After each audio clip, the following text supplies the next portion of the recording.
Ding Liren, he went 100 classical games without a defeat. If Ian Nepomniachtchi did like a quarter of that, I think we'd be pretty shocked because he's a very combative player. He's super duper strong, don't get me wrong, but he's more likely to win a bunch of games and then maybe lose a couple. Whereas Ding Liren, I mean, just the guy is really hard to beat when he's on his best form. And he did, in fact, play Rookie 8. He wants the activity rather than sliding his king up the A file. But I think that Jan has become a more settled down player, and it's been to his benefit. It's allowed him to win consecutive candidates tournaments. I think in the past, he used to take more risks. He was a bit impatient. He would kind of just, play often too quickly in critical moments. But I think we have seen a new Ian Nepomniachtchi, at least in the last bunch of candidates and even the 2021 World Championship. But Ding Liren has taken him out of his element. I mean, this has not been, and there's a draw agreed, fair result, but whew, what a match we have. Yeah, handshakes. And this one ends in a draw. Well, it looked like that was the the outcome that we were expecting, but so quickly while the players decide to call it a day, we see both of them analyzing.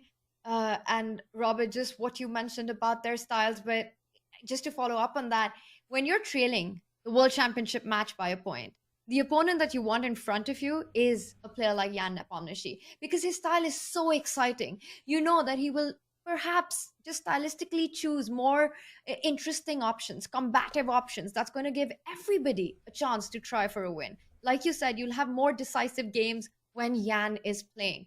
So for Ding, it's definitely something, a big missed opportunity, but not an absolute disaster. The game does end in a draw. He did have his big moments to take this one. Anish, how would you sum up this finish and this abrupt handshakes that we just saw right now? Yeah, no, I just realized, while Ding played Rookie 8, that there are lots of different ways to probably make this draw. You could also indeed start giving checks to the king and then pick up the c5 pawn in a favorable version and then eventually return the rook for the g pawn and promote your own. So there are all sorts of different ways to make a draw, and yeah, the players just decided to not waste each other's time. It's been a very eventful game, and at this point, it's basically the intrigue has died out. And I like Ding's body language in the post-game analysis. He's quite interested, discussing the game, talking about all sorts of different things as well. So, but the problem for Ding is I think he doesn't realize yet what kind of opportunities he missed. I think he's feeling quite fine now, but once he will see what he missed, he's not going to feel this fine any longer. Well, they're pointing to various parts of the board, and my big question is, after spoiling what was a promising and winning position, some players would be so upset they would just storm out of there.